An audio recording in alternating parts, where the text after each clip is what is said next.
Halo semua, Assalamualaikum warahmatullahi wabarakatuh. Saya Diah Nur Afia dari kelas 2 ED3 Teknik Kimia Politeknik Negeri Malang. Di sini saya akan menjelaskan LKM tentang bab respon hasil tuning sistem closed loop pada peralatan berpengendali. Nah, yang pertama, karakteristik pengendali. Capaian pembelajaran pada modul kali ini yaitu yang pertama, mengoperasikan dan mensimulasikan pengendali. Yang kedua, mengamati karakteristik pengendali proporsional P, proporsional integral PI, dan proporsional integral derivatif atau PID. Loop tertutup sistem pengendali. Dan yang ketiga yaitu menganalisa respon untuk perubahan set point servo system dan perubahan disturbance regulator system. Selanjutnya akan dibahas controller. Nah, di sini ada 3. Yang pertama ada closed loop control system. Closed loop control system ini ada 2, yaitu servo problem dan regulator problem. Untuk servo problem itu ketika mengubah SP, komputer mengubah PV dengan sendirinya. Yang diubah itu set point. Untuk regulator problem itu yang diubah disturbance-nya, sehingga nilai persen PO akan berubah juga, sehingga PV-nya tetap terjaga, yaitu PV sama dengan SP. Untuk selanjutnya yaitu discontinue controller. Discontinue controller ini ada on-off controller. Lalu ada continue controller. Continue controller ini ada 3. Yang pertama ada proportional controller atau P, yang kedua ada proportional integral controller atau PI, dan proportional integral derivative controller PID. Untuk modul kali ini yaitu menggunakan servo problem. Selanjutnya tuning.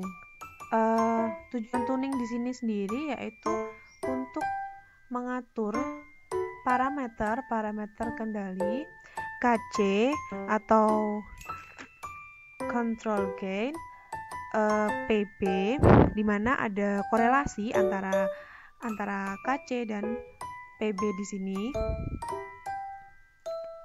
Lalu prop ini digunakan pada tekanan, tau I atau integral time, dan tau D. Tau D ini derivative time yang digunakan di control system. Nah, untuk agar mencapai kriteria respon pengendali yang baik. Kriteria respon pengendali yang baik itu seperti apa? Yang pertama, overshoot minimum. Yang kedua, decay ratio-nya itu 1/4. Dan yang ketiga, rise time minimum. Dan yang terakhir, settling atau response time-nya minimum. Lah, bisa dilihat dari ketika kita melakukan suatu perubahan, penambahan yang berupa step change, set point atau disturbance. Nah, selanjutnya ada tuning rules. Tuning rules ini ada 3. Yang pertama ada Ziegler-Nichols rules, yang kedua Cohen and Kun rules, yang ketiga ada internal model control atau IMC. Untuk pada modul suhu kali ini yaitu menggunakan Ziegler-Nichols rules. Metode ini terdiri dari 2 step, yaitu yang pertama penentuan karakteristik dinamik atau personality dari control loop, dan yang kedua ada perkiraan parameter pengendali yang menghasilkan suatu respon yang diinginkan. Untuk grafiknya itu seperti ini. Untuk sumbu Y-nya ada process variable atau PV, dan sumbu X-nya time. Nah, di sini untuk kontrol tipe P itu proportional gain-nya menggunakan rumus 2 kali PBC. Untuk integral time dan derivative time-nya itu tidak ada. Lalu proporsional integralnya 2 kali 2 PBC, terus integral time-nya 0,83 BC, derivative time-nya tidak ada. Untuk kontrol tipe PID itu proportional gain-nya 1,7 PBC, integral time-nya 0,5 PC, dan derivative time-nya 0,13 PC. Langsung saja kita menuju ke lembar kerja mahasiswa. Pada lembar kerja mahasiswa ini diketahui data hasil pengamatan kondisi kritis. Yang pertama kita bahas yaitu kondisi kritis. Nah, diketahui data pengamatannya PBC-nya itu sebesar 4,5.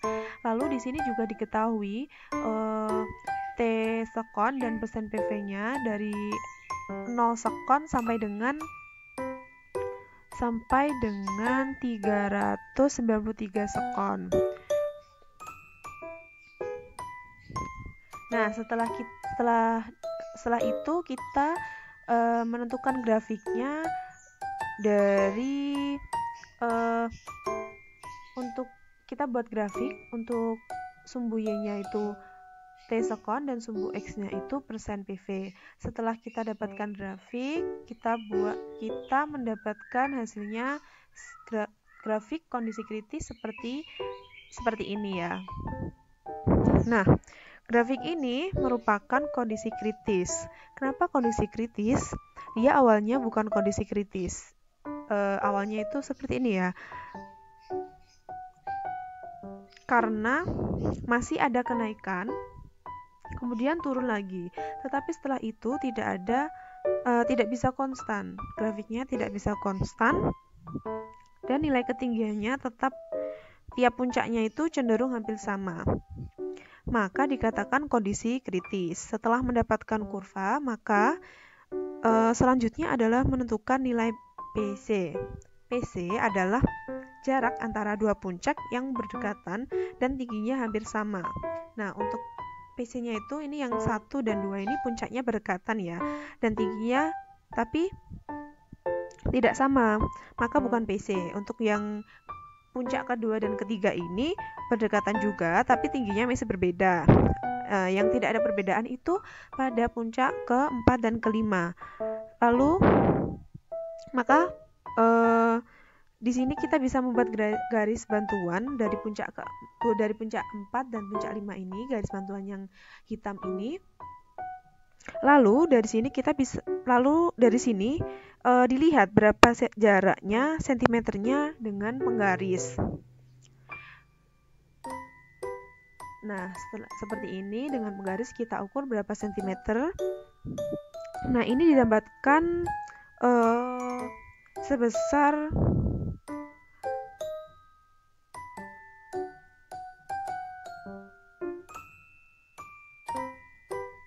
0,5 cm. Nah, 0,5 cm ini berapa nilai waktunya? Nah, untuk PC-nya sendiri itu tadi sudah diketahui ya. Tadi ini untuk jarak puncak 4 dan 5 tadi didapatkan 0,5 cm. Nah, ukuran satu kotak kecilnya ini, kan ini ada 1, 2, 3, 4, 5. Untuk yang satu kotak kecil ini 0,4 cm. Nah, untuk skala kotaknya itu satu kotak ini 10 cm karena dari sini ke sini ini 50 cm. Dan maka satu kotak ini 10 cm. Diibaratkan 10 cm. Maka didapatkan PC itu 0,5 cm dibagi dengan 0,4 dikali skala kotaknya tadi 10. Jadi didapatkan PC-nya itu sebesar 12,5 detik. Setelah mendapatkan PC, ini ditentukan untuk controller yang digunakan pada P, PI, dan PID. Dimasukkan bagaimana rumus untuk PB, KC, tau I, dan tau D untuk masing-masing controller dengan menggunakan metode Ziegler-Nichols.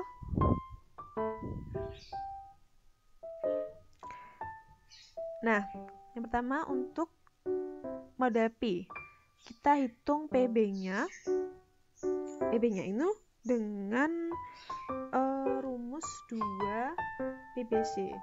Nah, didapatkan hasil 9 dan untuk KC-nya ini 100 per PB. Untuk P ini tau I-nya tidak ada dan juga tau D-nya juga tidak ada. Lalu selanjutnya itu model PI. Nah, PI ini rumusnya seperti ini juga, 2,2 PBC. Maka 2,2 dikali dengan PBC-nya 4,5 didapatkan hasilnya 9,9. Untuk selanjutnya KC-nya itu 100 per PB, maka didapatkan hasil 10,1. Nah, untuk tau I-nya sendiri ini rumusnya 0,83 PC, maka didapatkan hasilnya 10,375. Untuk tau D-nya ini tidak ada. Lalu untuk PID ini PB-nya dengan 1,7 dikali dengan PBC. PBC-nya tadi 4,5 dikali 1,7, maka didapatkan hasilnya 7,65. Untuk KC-nya sendiri ini sama seperti P dan PI tadi, yaitu 100 dibagi dengan PB, maka 100 dibagi dengan 7,65 didapatkan hasil 13,0719. Untuk tau I-nya itu rumusnya menggunakan 0,5 PC. 0,5 dikali dengan 12,5, jadi didapatkan hasilnya 6,25 detik. Dan untuk tau D-nya itu menggunakan 0,13 PC, yaitu berarti 0,13 dikali dengan 12,5, maka hasilnya 1,625. Jadi itu untuk grafik kondisi kritis. Kemudian setelah menentukan kondisi kritis, hasil perhitungan P, PI, dan PID untuk parameter tuning PB, tau I, dan tau D dimasukkan untuk dilakukan percobaan P controller, PI controller, dan PID controller.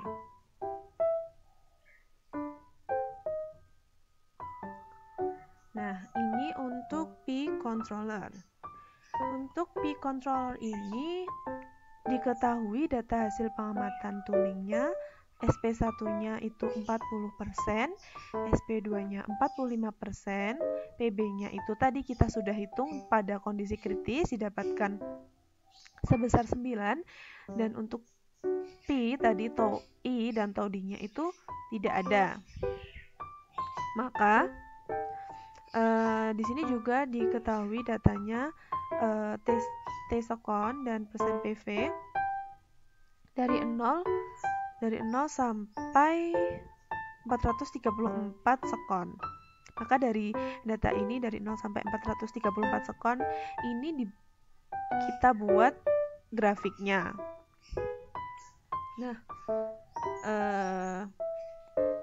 didapatkan grafik kurva respon hasil tuningnya seperti ini. Nah, setelah itu kita di sini dari sini kita diminta untuk menentukan analisis parameter respon hasil tuningnya. Ada overshoot, desire ratio, peak time, rest time, response time, period of oscillation, dan offset. Yang akan kita bahas satu persatu. Sebelumnya kita harus membuat garis bantu dulu, di mana di SP2, SP1 dan nilai akhirnya. Nilai akhirnya itu di sini. Nah, ini untuk SP2 di sini dan SP1-nya di sini tadi ya. SP1-nya tadi di SP1-nya tadi pada 40%.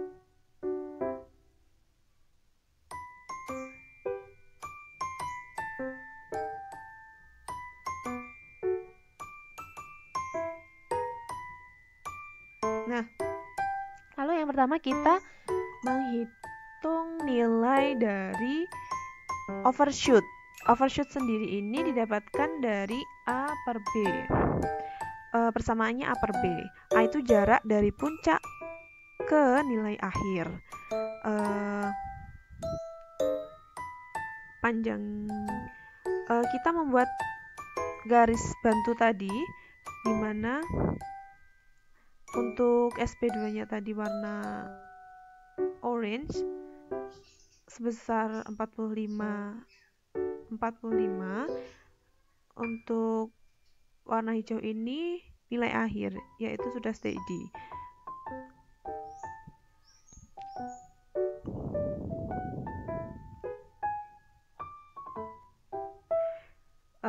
Untuk cara menghitungnya, untuk A ini 45,4 dikurangi 44,3. Dari mana? Dari NA sampai ke puncak pertama tadi. Jadi 45,4 dikurangi 44,3. Lalu B-nya dari nilai akhir sampai ke bawah, yaitu nilai akhirnya tadi ini sampai ke bawah. Bawah itu bukan sampai ke 0 ya. Bawahnya itu sampai ke sini. Itu didapatkan 44,3 dikurangi 41,8. Untuk B-nya 44,3 dikurangi 41,8. Maka untuk overshoot didapatkan nilainya yaitu A per B. Jadi didapatkan nilainya sebesar 0,44 cm. Selanjutnya ada Decay ratio. Decay ratio ini persamaannya yaitu C per A. C per A ini puncak kedua dibagi puncak pertama. Untuk C-nya ini tadi, untuk C-nya didapatkan dari 44,6 dikurangi 44,3. 44,6 itu ini, dan dikurangi dengan 44,3. Maka untuk C didapatkan sebesar 0,2727 cm. Tadi di sini ya, untuk pengukurannya itu dari sini tadi. Lalu selanjutnya kita menghitung peak time. Peak time ini waktu yang dibutuhkan untuk mencapai puncak tertinggi. Nah, waktu yang dibutuhkan untuk mencapai puncak tertinggi itu dari ini, garis hitam yang ini ke ini. Kita ukur menggunakan penggaris. Ini. Dari sini ke sini kita ukur menggunakan penggaris, didapatkan hasilnya sebesar 0,3 dibagi dengan 1,75 itu 1,75 itu jarak dari 0 ke 50 dikali dengan skalanya 50. Maka didapatkan peak time-nya 8,57 detik. Lalu untuk rise time ini yaitu waktu pertama kali dia mencapai nilai akhir yang steady. Nilai akhir yang steady itu, yang peak time tadi itu yang garis ini, yang kedua ini, titik-titik yang kedua, dan untuk yang ini, yang garis pertama ini untuk rise time. Rise time-nya berarti didapatkan setelah diukur itu 0,175 dibagi dengan skalanya tadi 1,75 dikali 50, maka dihasilkan 5 detik untuk rise time-nya. Selanjutnya yaitu response time. Response time ini yaitu waktu yang dibutuhkan oleh respon di mana nilainya sesuai dengan toleransi yang telah ditetapkan. Nah, untuk response time ini bisa didapatkan dari sini. 430 di sini. Response time-nya itu 430 detik. Lalu untuk selanjutnya yaitu period of oscillation. Ini yaitu jarak antara puncak 1 ke puncak kedua. Nah, untuk puncak satunya itu ini dan untuk puncak keduanya ini. Maka dari sini kita buat garis bantu ke bawah, lalu nanti kita ukur dengan menggunakan penggaris. Setelah itu kita hitung jaraknya itu tadi, jarak puncak 1 dan kedua ini didapatkan 0,65 cm. Nah, untuk menghitung period of oscillation-nya itu 0,65 per 1,8 dibagi 50. 1,8 itu ini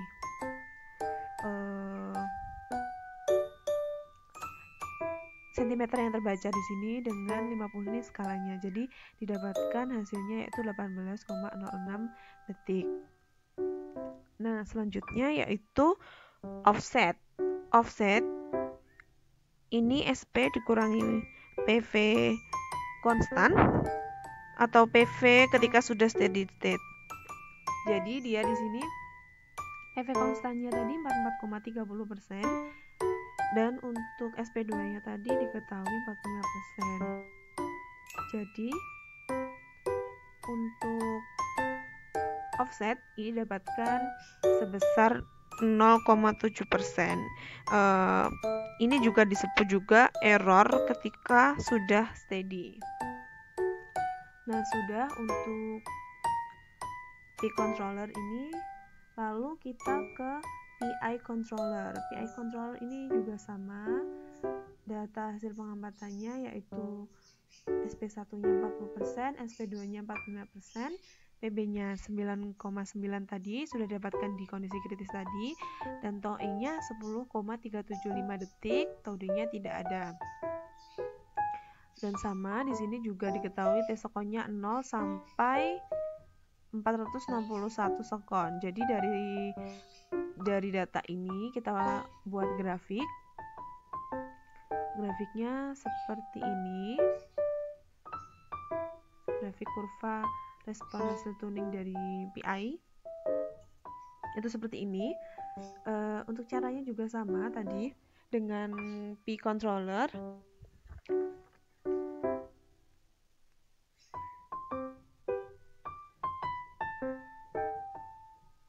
Nah, di sini itu tidak ada parameter overshoot, dish ratio, peak time, dan juga period of oscillation. Nah, itu tidak ada karena parameter yang tersebut itu acuan utamanya adalah pada gelombang 1, di mana harus termasuk peak yang nilainya harus sesudah NA. Namun pada grafik ini gelombang pertamanya itu letaknya sebelum NA, gelombang pertama ini sebelum NA, jadi tidak termasuk peak ya. Jadi di sini kita menghitung rise time dan juga response time dan juga offsetnya. Cara menghitungnya juga sama. Ini tadi rise time-nya, jaraknya ini diketahui, ini diukur dengan penggaris yaitu didapatkan 1,325 dibagi dengan cm yang terbaca dari 0 sampai 50 ini 1,625 dan skalanya 50, maka didapatkan rise time-nya 40,77 detik. Untuk response time-nya itu didapatkan 468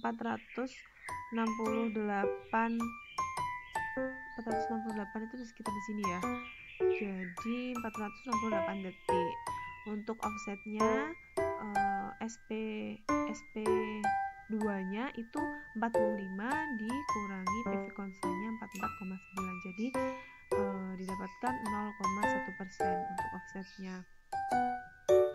Selanjutnya kita ke PID controller. Di PID controller ini juga sama seperti P dan PI controller tadi. Di sini juga diketahui data hasil pengamatannya SP1-nya 40%, SP2-nya 45%, PB-nya tadi didapatkan 7,65%, tau I-nya didapatkan 6,25 detik, tau D-nya 1,625 detik. Untuk langkah-langkahnya juga sama. Kita membuat grafik dari T sekon dan persen PV ini. Nah, dari 0 sekon sampai dengan 509 sekon. Kita buat grafik dari situ. Kemudian dapatkan grafik kurva respon hasil tuningnya seperti ini.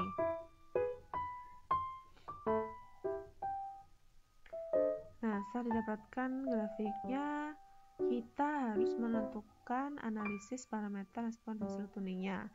Seperti yang pada I tadi, overshootnya itu didapat dari A per B. Di sini nilai I-nya didapatkan tadi 45,1 dikurangi 44,9 jadi 0,2%. Untuk B-nya 44,9 dikurangi 40 maka didapatkan 4,9%. Maka overshootnya di sini yaitu 0,2 per 4,9 jadi 0,04 cm. Untuk Dosai rasionya itu C per A. C-nya tadi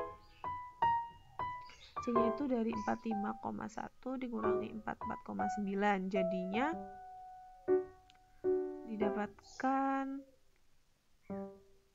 0,2 dibagi dengan 0,2 yaitu 1 cm. Nah, untuk peak time-nya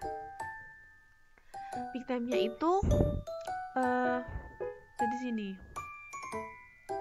dari ini yang garis kedua hitam kedua ini diukur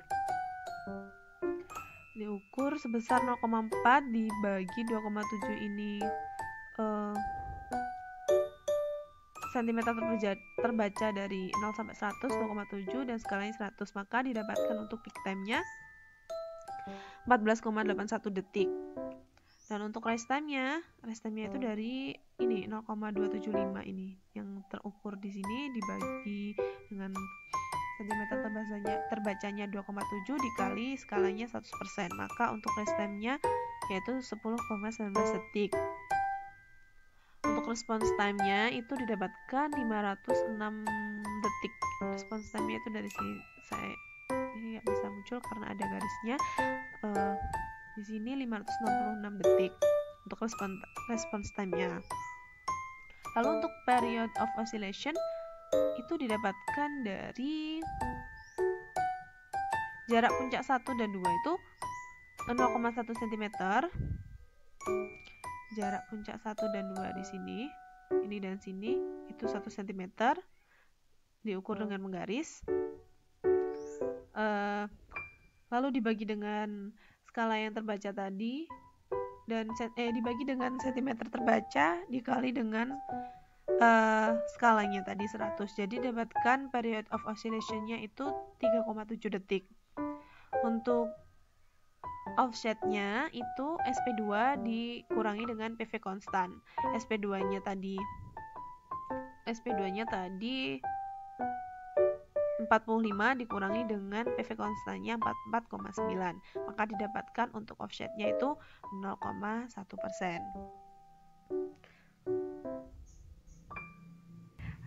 Nah, cukup sekian yang dapat saya sampaikan, kurang lebihnya mohon maaf. Wassalamualaikum warahmatullahi wabarakatuh.